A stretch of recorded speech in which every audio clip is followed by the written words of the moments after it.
Raise your voices, raise your glass high. Welcome to the Drink O'Clock Podcast. Let's dive.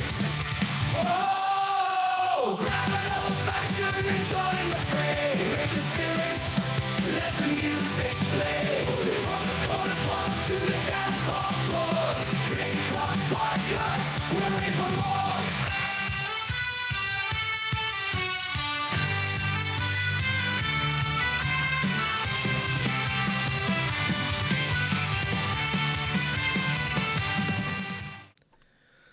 And we are live with the Drink O'Clock Podcast.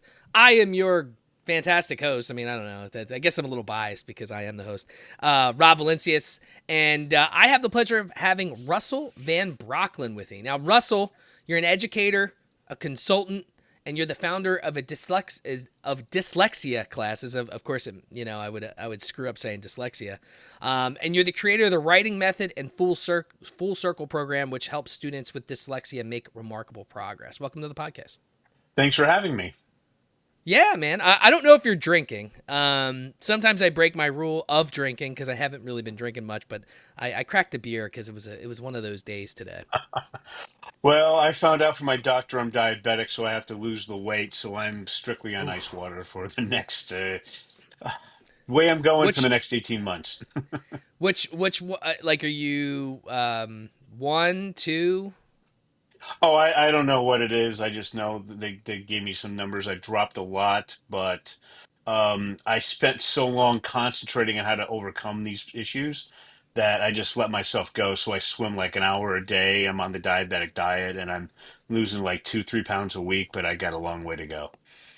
I feel you there, man. I work in an office, so when I started, I was like 160, Hmm. and I'll tell you, I'm a lot more than that now. So you know, you get, and we work in the insurance world, so these companies they'll come in, and especially during our busy season, which is October through the beginning of December, and they'll buy us breakfast for like 3, 4 days in a row. You know, the big guys, United Hmm. Healthcare, Humana, the big insurance companies, and then they'll buy, people buy us lunch, and you're not getting like salads. You know, you're getting Hmm. pizza, you're getting comfort food.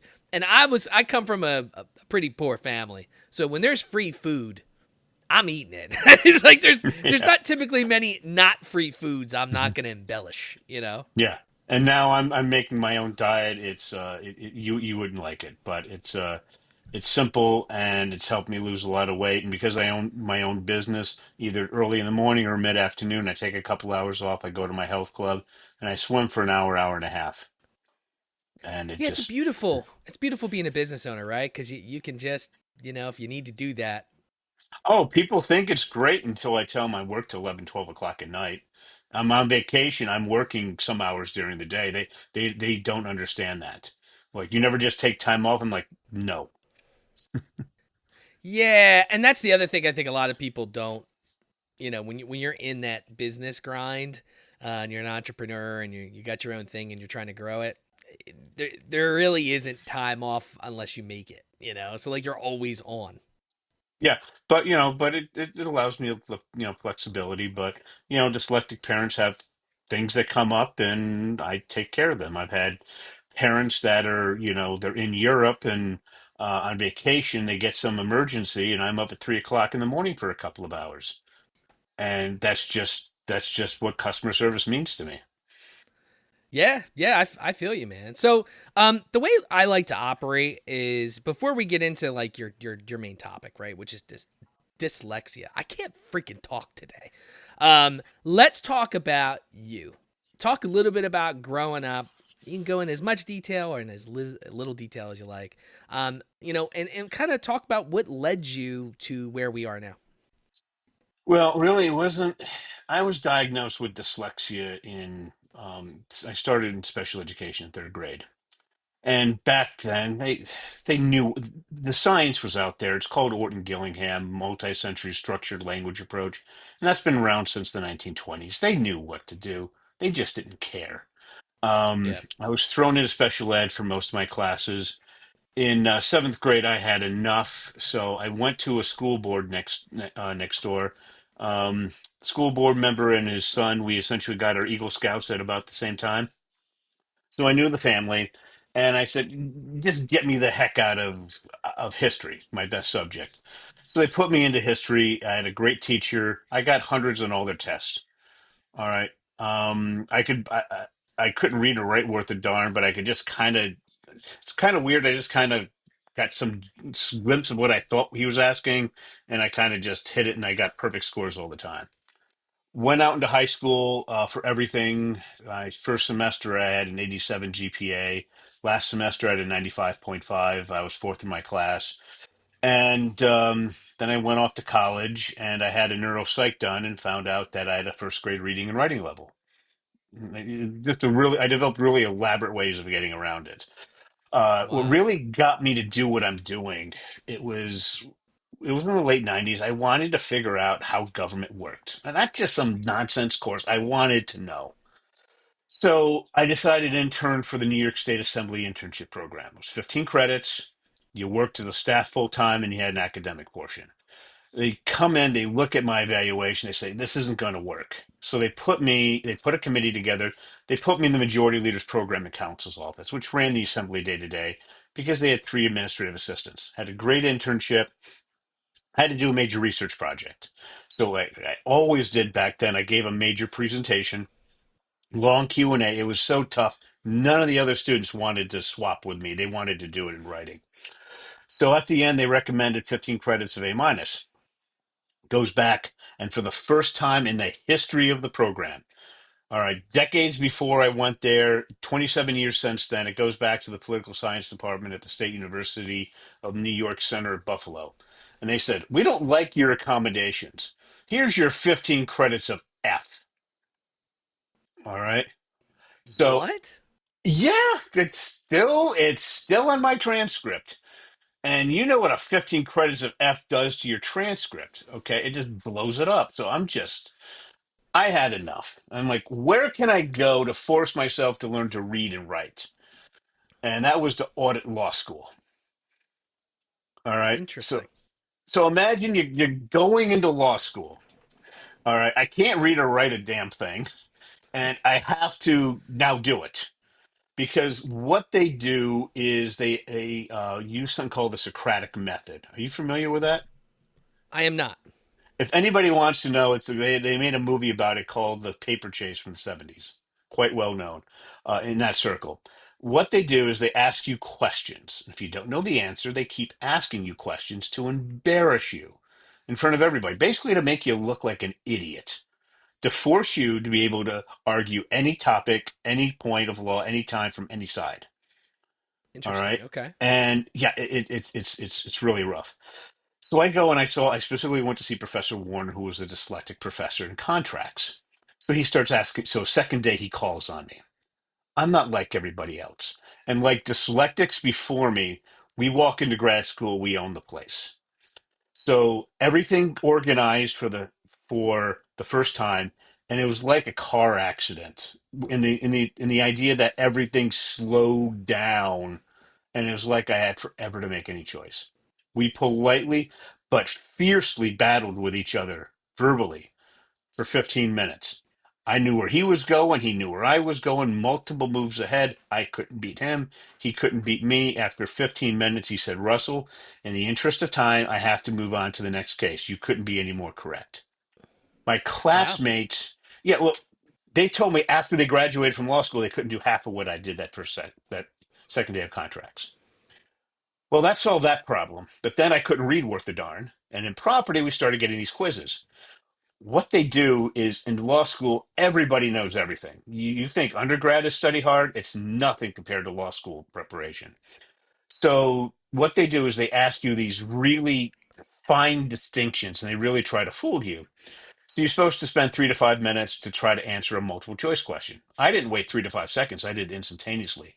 Turned it in. I'm sitting there twiddling my thumbs while most of them don't finish. I said, this is nothing. So I solved the reading within a month. The writing took another couple of months. And then I wanted to share with everybody else how to overcome this. Now, what you got to understand is my field is full of these nonsense programs.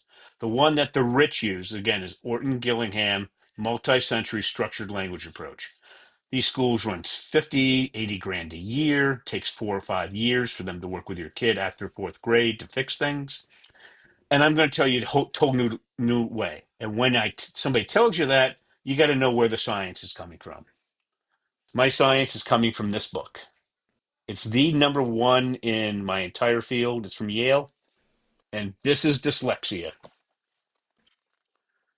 Do you see the back part of my brain has like no neuroactivity just about, and yours is going crazy? Yeah, yeah, yeah, Okay. Do you see how the front part of my brain's about 2.5 times overactive? yeah. Okay. Well, I got this really strange idea. Are you ready? Hit me. Let's not try to get activity that really doesn't have anything, and let's go where the strength is. So, weird idea. Let's give Michael Jordan a basketball instead of a hockey stick. All right. I mean, sounds logical to me. Sounds logical, but this is not what my field has done. They decided to do the other thing. So it's like, okay, so what are we going to do? So I wanted to focus initially on the ideal kids. These are high school juniors and seniors that this is a ridiculously tough criteria. I wanted highly motivated, highly intelligent, excellent family support, college bound. Very rare. All right. Why? Because I wanted to work with the ideal and to show what was possible. So, the front part of the dyslexic brain, according to Yale, it's 2.5 times overactive. They said it's articulation followed by word analysis. So, I'm looking through writing programs and I came across the graduate records exam analytical writing assessment, analytical articulation. See the connection? Mm-hmm. Mm-hmm. Okay. So, we decided to go that way. Very limited word analysis. New York State, after years of preparation, New York State Senate funded it. One class period a day for the school year. The kids increased from the middle school writing skills to the average range of entering graduate school students. They all went on to college, all graduated, GPAs between 2.5 to 3.6, no accommodations. Compared to the best college program at the time, Landmark College, I was 3x as successful for less than 1% of the cost for 1/25th of the effort expended. I thought I Wow. did something amazing. I was wrong. When I I presented this in New York City with the Averill Park Central School District, and I got two main complaints. One was, how does this work for normal kids that are dyslexic? And I said, it doesn't. It would be a disaster. So how do we switch over to that? All right. So what I found is, remember the overactive front part of the brain, Yale said articulation followed by word analysis. I said, okay, we got to switch that to word analysis followed by articulation. All right. Let me show you an example. Do you know any dyslexic kids at all? Someone I work with, actually. Okay. Now I want you to think when they were younger, a younger version of them in elementary school. Can you imagine them being writing just essentially randomly placed misspelled words? Uh, Yeah, 100%. Like Uh, they can't spell now with spell check. So, yeah, So, okay. So, but think back to when they're in elementary school. They're writing I randomly can only placed imagine. misspelled words. So now to protect the privacy, your coworker, make up a name. What's the first name? We'll go with what's it? Mary. That's just a Mary. standard. Yeah, yeah, Okay. yeah, Mary. What's Mary's speciality? What's her area of extreme interest and ability? You'll laugh, but she's a designer, a graphic designer. Okay, so she loves graphic designing. Okay. Correct. So, what we're going to do is we're going to type on a laptop keyboard, not an iPad, not an iPhone, not handwriting, a real laptop keyboard. Okay. You're going to Okay. type hero plus sign, what are we talking about? We're going to have Mary copy that. Okay. And then we're going to switch Okay. out hero for Mary. Mary plus sign, what are we talking about? All right. Then we're going to switch out that for graphic designing. Mary plus sign graphic designing. See how we got there? Yeah. Okay, now I'm going to try to fool you by asking you a very simple and direct question. When I do this at major dyslexia conferences, most of the reading teachers and special ed teachers get it wrong because they don't do exactly what I'm asking, even though it's so simple. Do you think I'll be able to fool you? Well, let's. I mean, I've been drinking. Hit me. Okay. Maybe. All right. So we got Mary plus sign graphic designing. Yep. We need a word to replace for the plus sign. Okay. Here's my Okay. question. Does Mary like or dislike graphic designing? She she likes it. Replace that word for the plus sign. What's the four-word sentence? Mary likes graphic designing. Yes, but that's not what I asked. I asked, does Mary like or dislike? As an That's true. educated person, you automatically added the yes and put it into the sentence. The dyslexic can't add the yes. They don't know how. Okay. Remember the back Okay. part of the brain, like there's next to nothing going on here. So we got to use the front part of the brain to do this. All right. So how do we do this so much more efficiently than Norton Gillingham? Well, what we do is I have to assume that Mary speaks proper English. That's the one assumption. So what we do is I'll ask Mary to read what she wrote out loud. Now remember, I asked like or dislike. She would say like, because that's what I asked. Mary like graphic designing.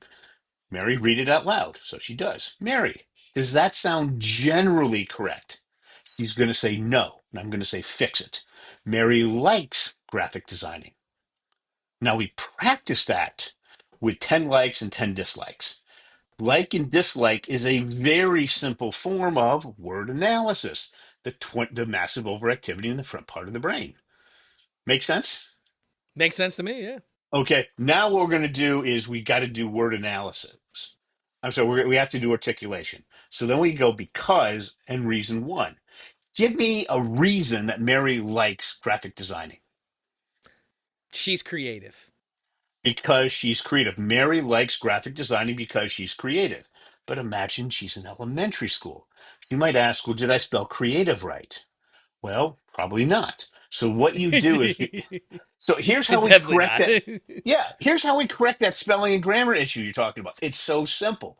Before she puts the period down, she can tell you any word. I'm sorry, she can ask any question. Did I spell creative right?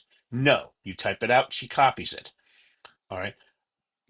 But that's not what happens. These kids are period droppers. They drop the period. Now, if she makes a spelling mistake or a major, and I mean major grammatical mistake, she's got to retype the entire sentence until it's correct. So, what happens? They tell themselves, I'm not going to make that mistake. And they make that mistake, and probably other ones. And then they start to get annoyed with themselves. So to help not to have them have a panic attack, you tell them one of two things. You're making a silly mistake or you're making a silly error. All right. So then they keep going and they keep making the mistakes somewhere between 3 and 12 times normally. As they go further down, they hyper concentrate more and more to the point where you might see sweat coming down from their forehead. We're talking about world class chess players and like the world championship where they're concentrating so much they literally lose a couple of pounds sometimes. They're Yeah. concentrating so hard, and that's where the magic happens.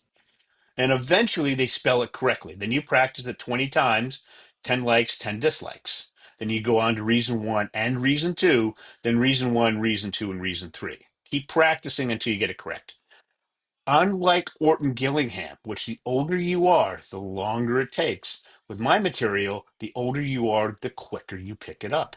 So this will take anywhere from a couple of weeks to a couple of months. But what I just told you will take a kid from writing at the kindergarten level to the end of second to beginning third grade level, depending on who you ask. Okay? It's that Okay. simple. Now, but then the kids aren't going to do the work. Not at all. Okay? Because schools teach us to be well rounded. These kids love to be in their speciality. When I'm doing this privately, by far, the most popular book is this monster. All 1,000 pages. All right. And this is Walt Disney. Disney. Okay. Yep. Because these kids, have you ever been to Disney World or Disneyland? I have. I have. When I was in my early 20s, I believe. Okay. So you walk into Main Street, USA, Magic Kingdom or Disneyland. Did you get a sense of the Disney magic? Yeah, yeah, you feel it. Okay. Now, that's based on two universal themes. The first one is so easy to find, it's about 10% of the value. The second one I'd never had a parent find. So I would give that massive book to a 10-year-old. One example, girl started reading that when she was 10. At 12, yeah, it took 2 years. Remember, she's 12. It's designed for 17-year-olds. I asked her mom, who had a master's degree, what's the second universal theme? She said, I can't find it. And as 12-year-old girls talking to their mothers will do, she said, Mom, it's right there. Mom was shocked. She said, I went through it several times. And I said, your 12-year-old daughter, in this case, is comprehending better than you can. Have I done my job? And she said, yes. Now, how do we get this kid to read this? All right. She desperately wanted to know what the magic was. I said, okay, it's based on Walt's time in Marceline, Missouri, between the age of 5 and 10, when he lived in a farming community. So it's about 3,500 words. So what I'd have the kid do is we got the audiobook, then the real book that she's interested in. We'd go to that section and I'd have her go through, listen to it while following along with her finger, trying to ask a specific question. What is Walt like? What does he dislike? What does he want to do? Some combination of therein. So they're going through it. She finds a word she doesn't absolutely know. So I have her go and type out the word, go to Merriam-Webster's online dictionary, pick out her definition, and then she types it out. All right. Now for you, how many times do you have to type out a word and the definition until you know it, absolutely know it? I'm pretty good with that stuff, so it's pretty maybe once or twice, but I'm pretty good Okay. when it comes, especially a word I've never heard before. I'll fix it Maybe, and figure it yeah. out. Maybe a dyslexic does it 5 or 10 times, 20 times. Who knows? All I know is she keeps going through that 3,500 words until she can read it on her own. All right. And then the next Okay. section will take less time because she's reading much better. By the time she gets through 4 or 5 chapters, she's reading the book. All right. Now, what I just showed you is how to solve the reading issues. And I get this now. At this point, parents always tell me, my kid won't do the work. It's horrible. And I said, exactly, because you're outside their speciality. I pick one book. I'm with that kid on that book for usually 2 to 3 years. Okay. If they want to go to this level, okay. If they want to do Harry Potter, which is typical for that age, we'll get through it within 6 months to 18 months to maybe 2 years, depending on the kid and how it's working. All right. Let me give you an example how this works. Did you ever watch a movie called Fast and Furious, the original one? Oh yeah, oh yeah, the Okay. good one. Yeah, yeah, yeah, Yeah. absolutely. So you got Paul Walker. He just brings in this car from the junkyard, and you got this whiz kid showing him how it could look like at the end. Remember that scene? Oh yeah. All right. And remember what Paul Walker asked the kid is, how come you're not at MIT? And the kid says, I can do this really good. I can't do the other stuff. So to get the student to at or grade level with the reading and writing, or well above, which I like to do because we get them to the top of the hill, and then it's like walking downhill to learn. So much easier than trying to struggle up. Is we Yeah. focus on their speciality and they will do the work. But if you start asking them to do all this other stuff, like schools like to do, make them well rounded, go through 5 or 10 different books in whatever grade, you will find that until they get to reading and writing at grade level or above, they're going to fight you like there's no tomorrow. Yeah, So during they that, gotta read what they want to read. I mean, it's essential for dyslexics. That's why we excel in grad school because it's so narrowly focused. Now, so how do we figure out what your kid's speciality is? What you do is it's Saturday morning and you can go and you tell your kid you can do whatever you want all day. What would it be? That's their speciality. All right. So that's rule one. Rule two, I found kind of a strange place. I interviewed a lot of top dyslexic professors, and they would tell me as an undergrad, they would take like art history, philosophy, things outside their major. I was like, well, good for you. And their response was, well, I didn't like the class a lot of times. I said, well, why did you take it? And they said, because the teacher taught from not the general to the specific, but the specific to the general. Okay. So I want to, like, here's a standard one in school. What effect did Martin Luther King's famous I Have a Dream speech have in the 1960 civil rights movement? You ask that to a dyslexic or an ADD or ADHD kid, it's like grabbing fog. It's like, come here, come here. Nothing to grab onto. Yeah. But if you ask a specific to a general question, what compelled personally Martin Luther King to want to give this famous speech? Well, you go look it up in his biography. Okay, I got the answer. A next question will present itself. You answer that one. Next question will present itself. And it forces you to think in a linear manner. So to get this through the kids, we find out their speciality and we say, what is your speciality? We figure out what it is with that Saturday morning question. In your speciality, your area of extreme interest and ability, do you have ideas flying around your head at light speed, but with little to no organization? They're going to say yes. Then what you tell them is what we're going to do is we're going to force your brain to organize itself by using writing as a measurable output. And they go, huh, that makes sense. And then when it comes to reading, I tell them this really strange idea. If they can write it, they can read it. So do you remember how we go through a chapter or subchapter with that process I gave you before? They're going to be Yep. going through those words until they know it. And then they move on. And it is so powerful that they do this between age 10 and 12 when they have to wait till high school at 16 or 17 to take their ACT or SAT. The verbal section is essentially a vocabulary test. My former students do not sit there with hundreds of words they have to memorize because they already know them. They remember 70 to 80% of the definition. Wow. So the solution, again, is real simple. Here's the science. Here's the brain image. Front part is 2.5 times overactive. It's word analysis followed by articulation is step three. Step one is finding what the kid's really interested in and their speciality. Step two, we teach from the specific to the general. You do that, and the dyslexic students will just do really, really well. Now, do me a favor. For those, I do have some young listeners who may actually Mhm. probably suffer for this. Can you break down what dyslexia is? Right. I know you kind of, Mhm. we talked about like what it can cause, but what is it for someone who might not be familiar with it or may know somebody that has it? Okay. So my Outside of the brain, opinion, I think that you had showed me. no, but that's what I got to keep going because I'll answer your question, but I got to keep going back to the brain because what Okay. you need to understand is that opinions are like noses. Everybody has one. All It's right. true. I need to base this in real science, and you can agree or disagree. So what you asked appears to be a simple question, but it's actually quite complicated. So let me just walk you through this so that a kid can understand this. You see again the brains, how the back part has almost no neural activity, and yours is going crazy. Mine has next to nothing. Yeah, for those of you listening, he's showing a dyslexia book. On the left side is a non impaired brain, on the right side is a dyslexic brain. And it's pointing out the brain activity where it's hyperactive in dyslexia in the front, but not as much in the back. And for someone that's not impaired, it's kind of even, right? Well, actually, in the back for a non-impaired, it's going crazy.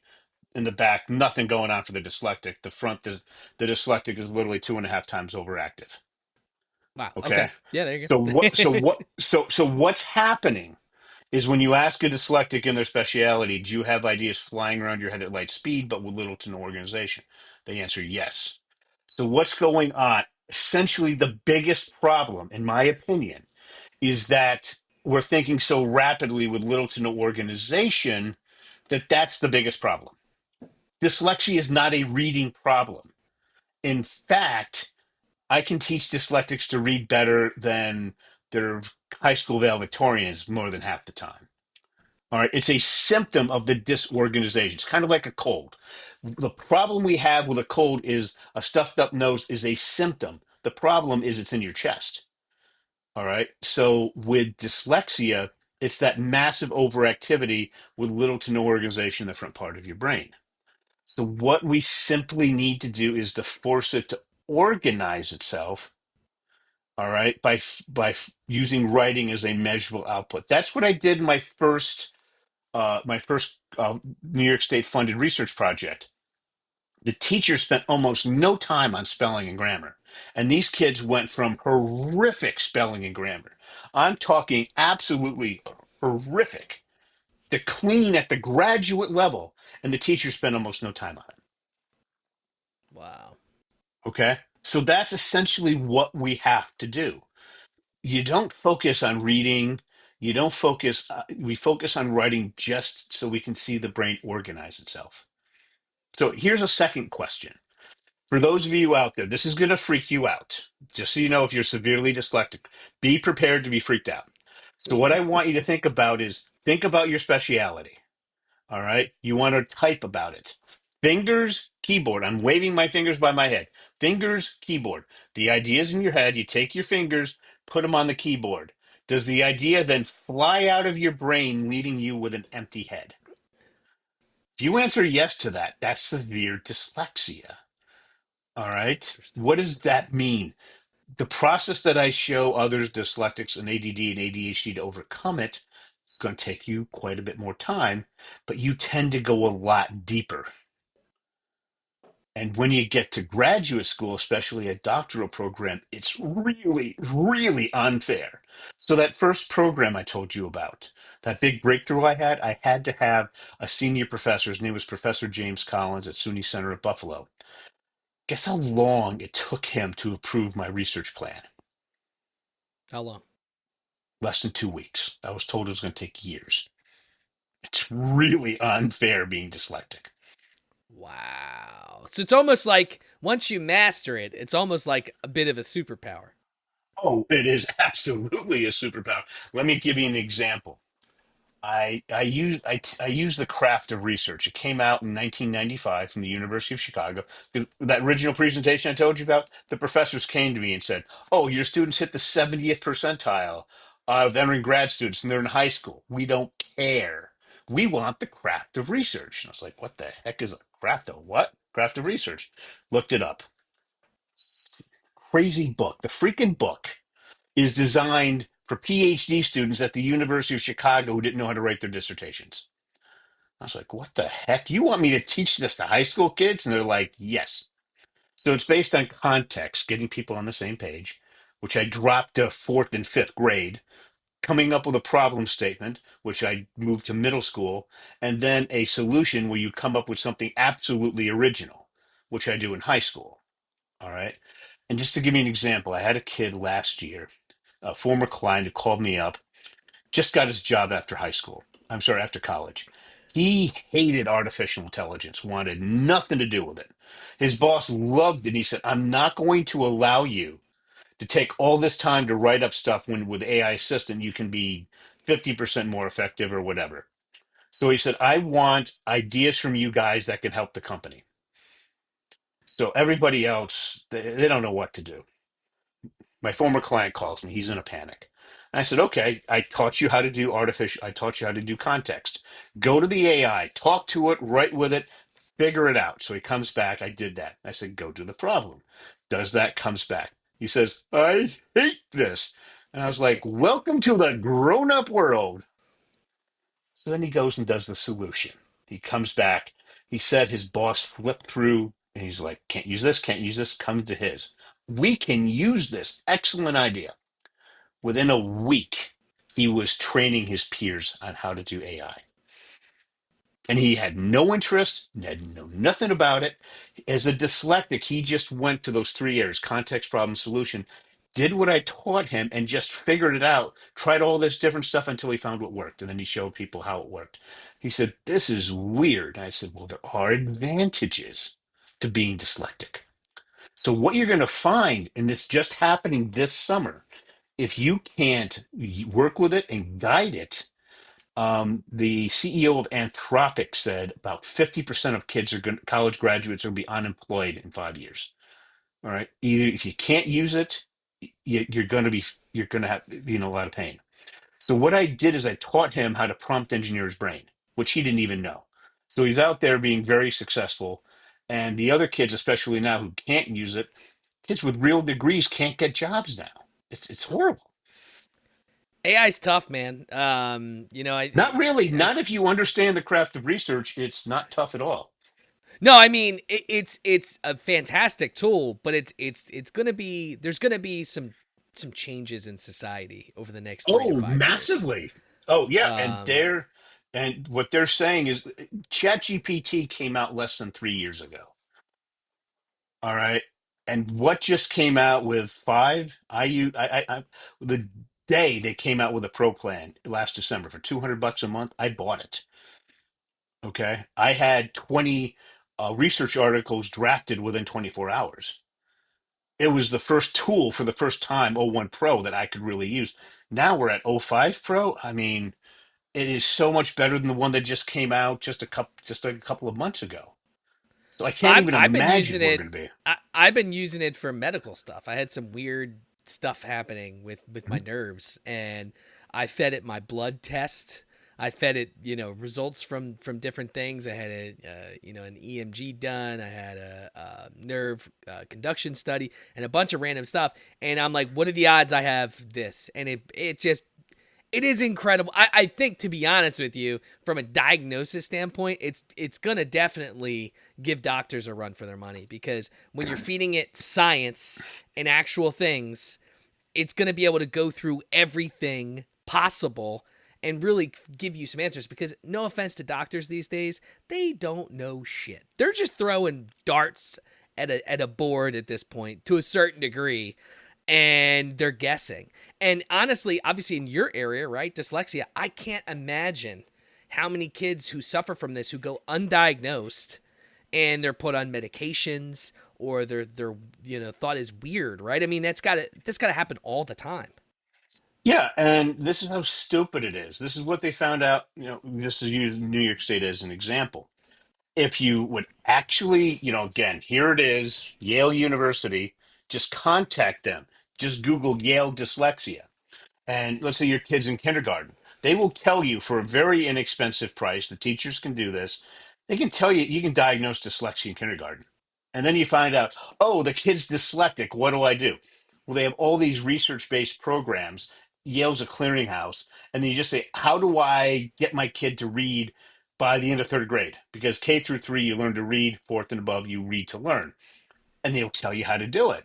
And any half competent teacher doing what Yale tells you, you follow that, the kid's going to be reading at grade level or close to it. Okay? It's just there. You wait until fourth grade. Now you're going to one of those private dyslexic schools I was telling you about, and give you an example. The Windward School in Upper East Side of Manhattan is 98% successful in taking kids in from their home school, and then they work with them for a long time, and then they send them back, and they are perfectly well prepared. It's only 75,000 a year for 4 to 5 years. That is crazy, man. Or you, Holy. but they could have done it cheaply in kindergarten. And when the parents sued the school district for being incompetent, here's what federal judges say. They look at this. They said, "Did essentially did you do the Yale thing?" If they said yes, we're really trying, but we still got to capture this amount. The judges almost always will say the school district's trying. They're going to give them more time before they order them to pay this insane amount of money. If they haven't, and now it's in fourth grade, the judges used, again, these are federal judges, terms like gross negligence. It's kind of like your insurance, all right? Imagine Yep. you were there to go and look at a house that got hit by a hurricane, but instead you decided to go to another state and look at a house that got burned down by a fire and try to put it yeah, that's kind of gross negligence. Or Okay. you got a guy changing your oil, one of those oil changing services, and they forget the they instead of oil they put in like washer fluid and leave the cap off, and your engine blows up. Gross negligence. That's what they use for schools when they don't do what they're supposed to do in kindergarten. See it all the time. It's ridiculous. Now, do you think that kids get medicated? Like, is there medication to help with this? Is it like what, Oh ADHD yeah. meds or? I'm one of them that went through it. I am ADHD as well as dyslexic. Okay. So they gave me more and more medication. till they got to the point where it was the maximum allowed by New York state law. I was one of the few who got more hyper as they gave me more medication.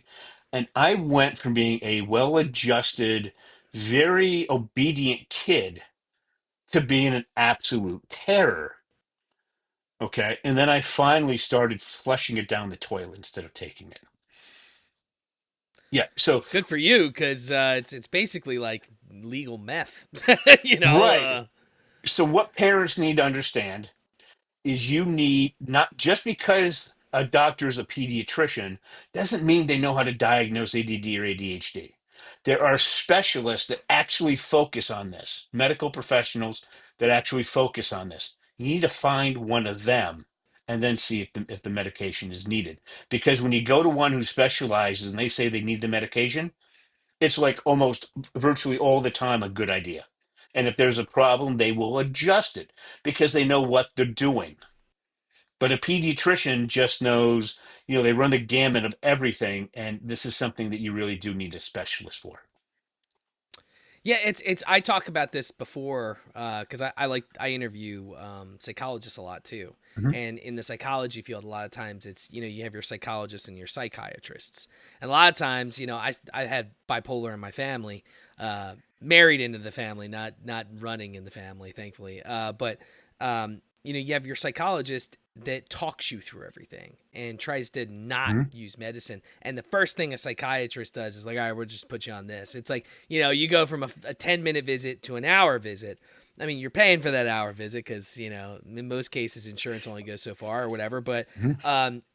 I think the talk it out method is much more beneficial to somebody than just giving them a pill. I mean, that's today's America, right? Just give them a pill. Yeah. It'll be Oh, better. yeah. And here's a way that parents can save a lot of money. Okay. If you live by a major research university, go in and talk to the chair of the psychology department. They got PhD students who need to practice, and they're supervised by a legitimate professor who overlooks everything. And yeah, they usually charge for it, but it's at a greatly reduced rate. And just think, within a couple of years, that person, and they just don't throw in a new PhD student. They go through a lot of their coursework first. All right. Yeah. So usually, a lot of times, they've already essentially completed their coursework. They're just doing their big project. So after that's done, they're going to go from being inexpensive to being extraordinarily expensive. So go do that, or if you're not by a major research university, try to find big state you in your state and see if they'll do it over the internet, through Zoom or whatever. All right, and a lot of times you're going to just save a ton of money and get almost as good as if you go to somebody who's been a practicing psychologist for years. Plus, too, you're getting someone that doesn't have bad habits, right? In most cases, they're fresh, trying to find themselves. Sometimes I think when you find a psychologist or a psychiatrist, they've been doing it for a while. They have bad habits, or they have habits that are detrimental sometimes. And it's weird, right? I wanted to be a psychologist in college. But I think that relationship is very, double sided, right? It's not like just the patient. You got to be able to vibe with who you're telling this person your Oh, feelings to. Oh yeah, and my experience finally in college and after, um, I went and I paid the price. I went to a New York State University of New York distinguished professor in psychology. There were two in Western New York. These professors make full professors look amateurist in comparison. They're the best of the best. Her name was Dr. Holichka, and she's the one that had to verify for the state that what I had was real. Because in front of her, she pre-tested me before I went to law school.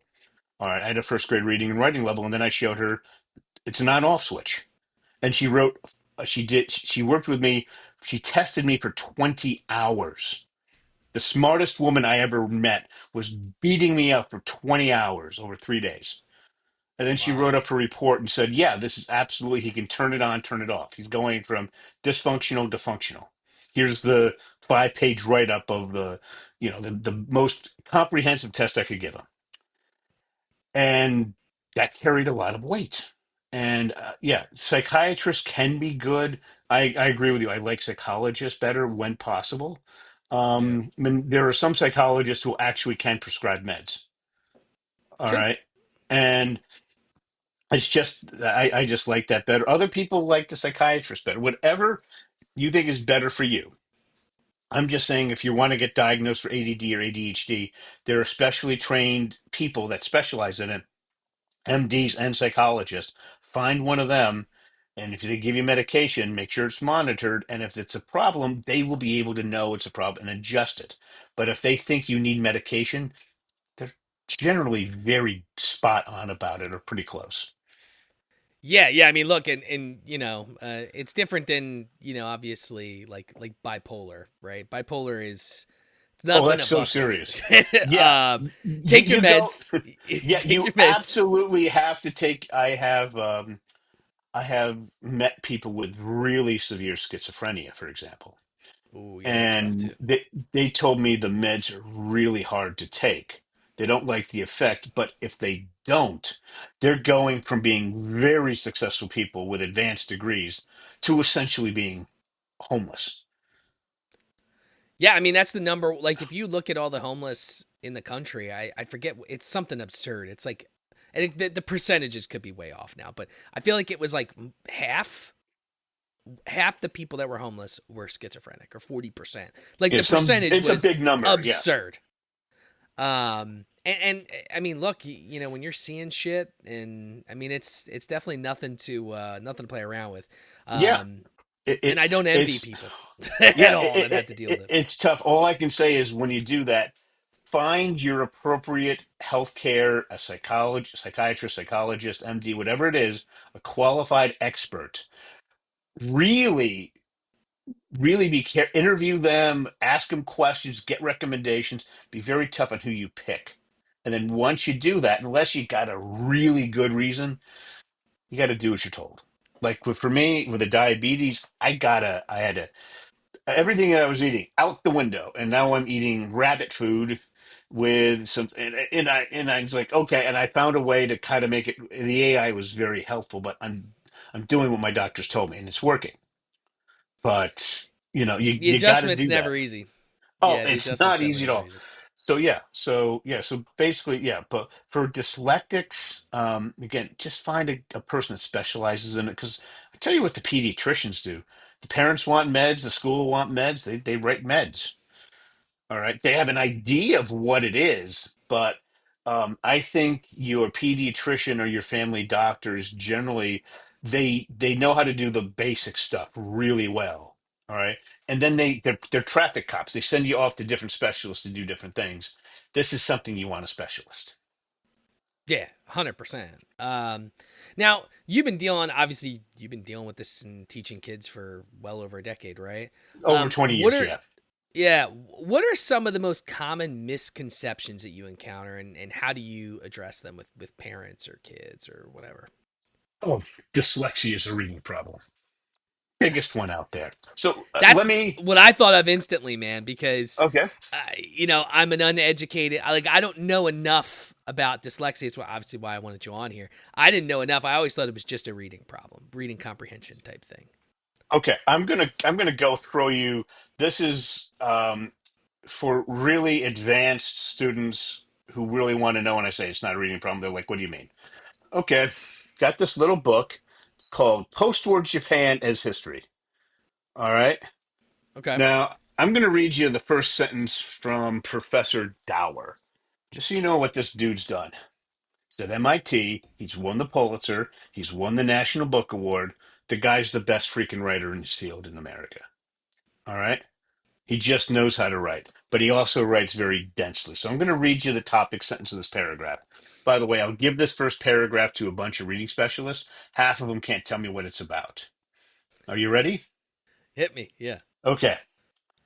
Ever since Japan's seclusion was ruptured by the Western nations in 1853, domestic and international politics have been interwoven for the Japanese. What does that mean? Well, for one, it's at 18. It was in the 1850s, so I don't know what happened in the 1850s. Because when you talk about Japan like that, I'm instantly thinking of them being nuked. But I don't know. I have No, no but idea.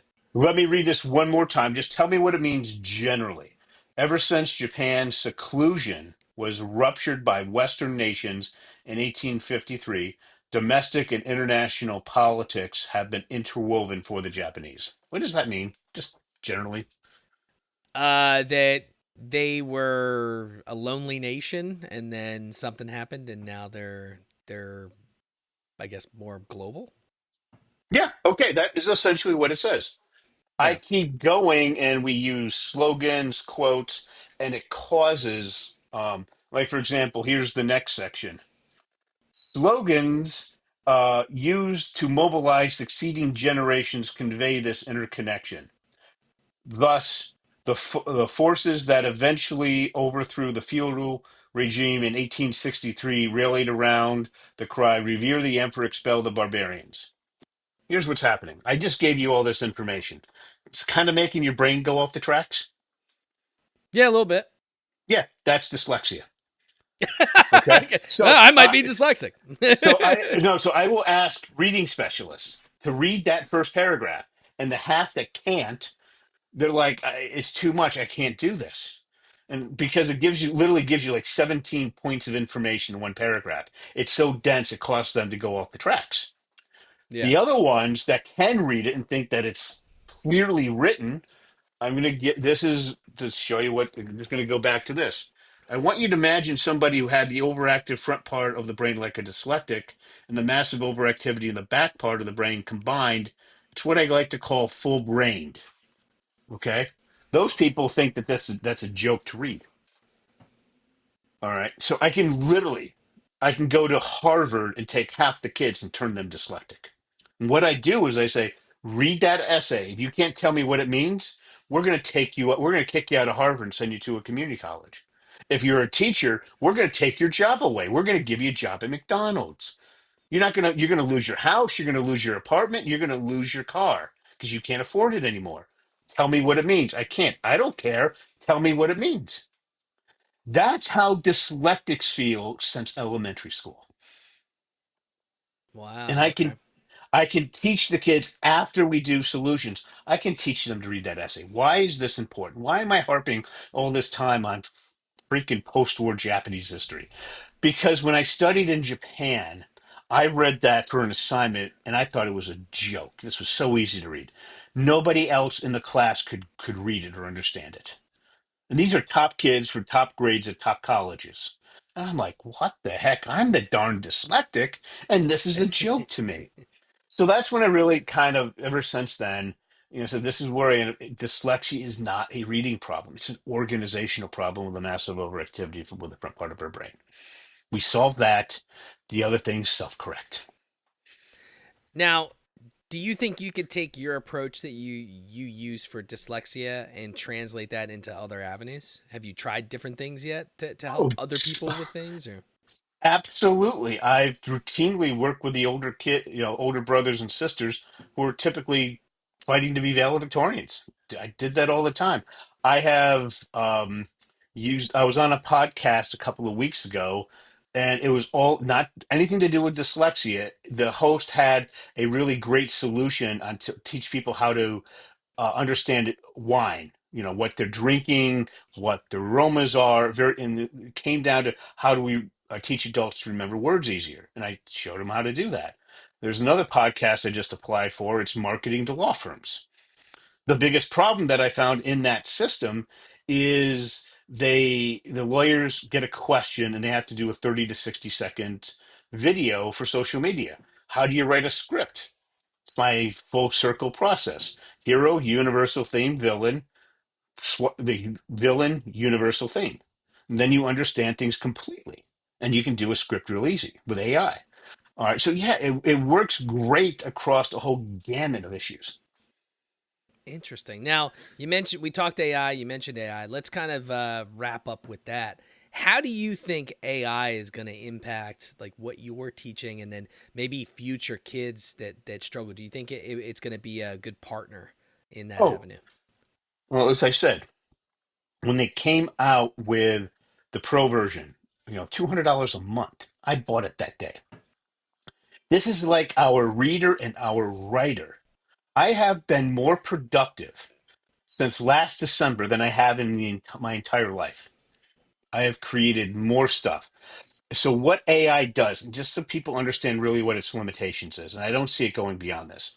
I'm writing a book right now. All right. It's really great at writing out the first draft. But then you have to go to a senior human that can rip it apart, rewrite it, and all that sort of stuff. It gets you to that first draft really fast if you know context, problem, solution, the craft of research. All right, then you have to really work with it to get it to the final part and to work with other people who are good at that. That's what it's there for. If you think it's just going to magically solve your issues, you're mistaken. I don't see it ever getting that point. I have to connect the dots to it, and then it runs through the research to bring me back something I can work with so fast. But I have to tell it to connect the dots. Yeah, and the other thing too is it the output that you get is really highly impacted by the input that you're giving it, right? Oh yeah. And it wants to tell you what you want to hear. So if you're, it's something. This is something I'm trying to get better at is telling the AI like this is how you need to analyze this, which I think a lot of people don't do. They just give it a prompt and then it kicks out what, and that's good baseline. But as you start to get more and more in tune with AI, you kind of have to tell it, hey, this is how I want you to think, right? And then when you're giving me my answer, I want you to analytically utilize, like tell it, like I said, I was using it for medical stuff, right? You are a doctor. You're a surgeon. You've been doing this a long time. I need you to analyze this stuff and look at it from the eyes of a surgeon and eyes of a doctor, and tell me what's going on. Oh, it's And so much. It's so much worse than that now, because just so everybody knows, this is August of 2025. Oh 05, ChatGPT 5 came out like literally a week ago. yep. What just the change from oh 03 to oh 05? What had, and I use the pro version.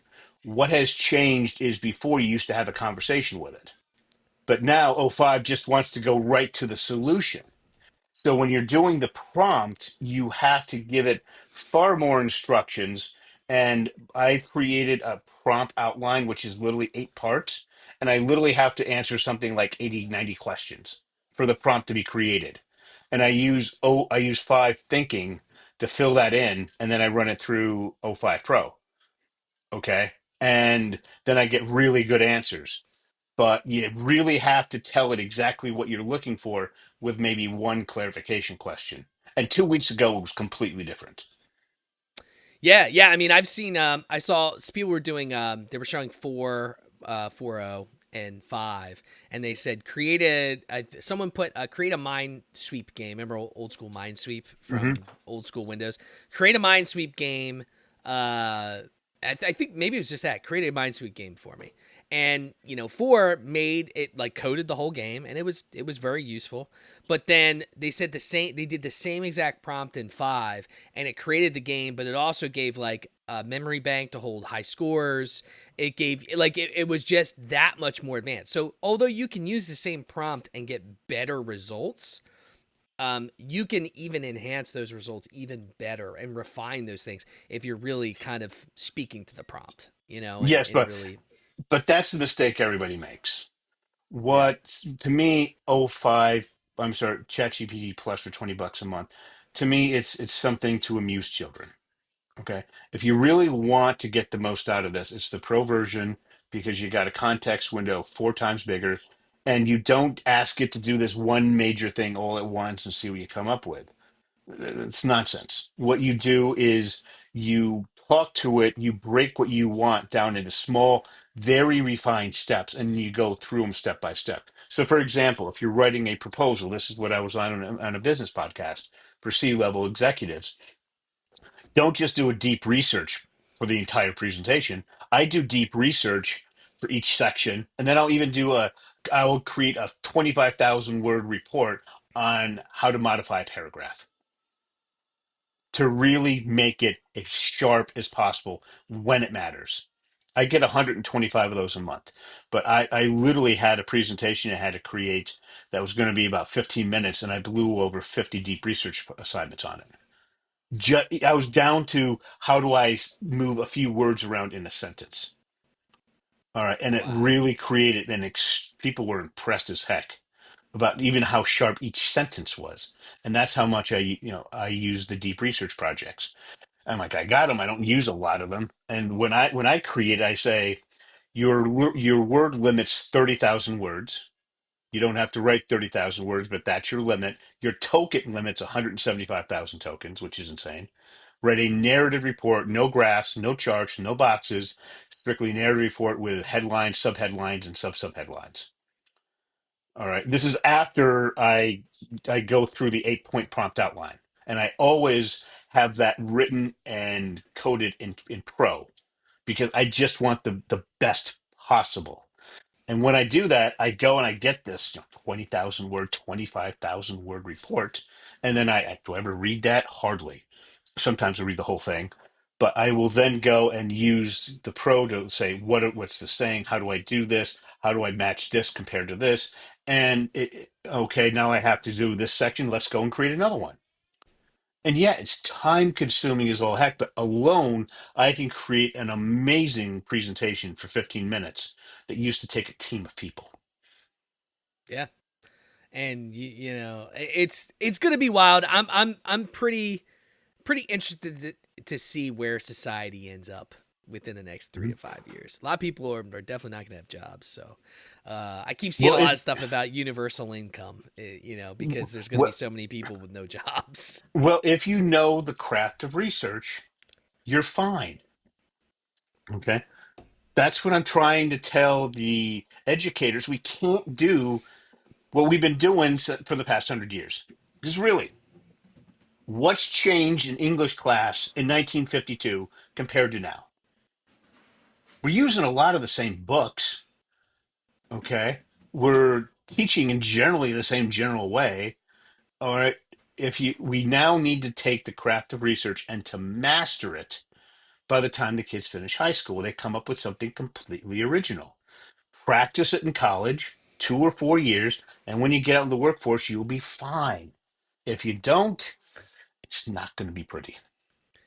I couldn't agree more with you. Well, look, we hit that mark. Okay. And this I great info, man. Love it. I might have discovered I'm dyslexic. I don't know. Can you tell everybody, my listeners, where they can find all of your content and if you got anything coming up in the near future? Sure. Best thing to do is go to dyslexiaclasses.com. Again, it's dyslexia classes plural, dyslexiaclasses.com. And there, just click on that, and you're going to see download free report. Go in, fill out. It's a short. We ask you just a couple of questions, and you get a free report. The 3 reasons your child's having trouble in school due to dyslexia and how to get past it. And then that sets up, you can book a 30-minute appointment with me where I speak to you and your child. We go over some of the questions we went today. I get them to buy in. And then I tell the parents, we can work with you. We work with parents on a yearly basis on how to get your kid through the problems they have. And you can be far more effective than the teachers in public schools because they do everything the way the dyslexic brain does not learn. Awesome. And Awesome. Well, that's look, it. it was a pleasure having you on. My podcast is Drink O'Clock Pod on all socials, Drink O'Clock Podcast, wherever you listen to podcasts. And yeah, we'll have to have you on again after your next book, man. Okay. Thanks a lot. I really appreciate it. Yeah, have a great night.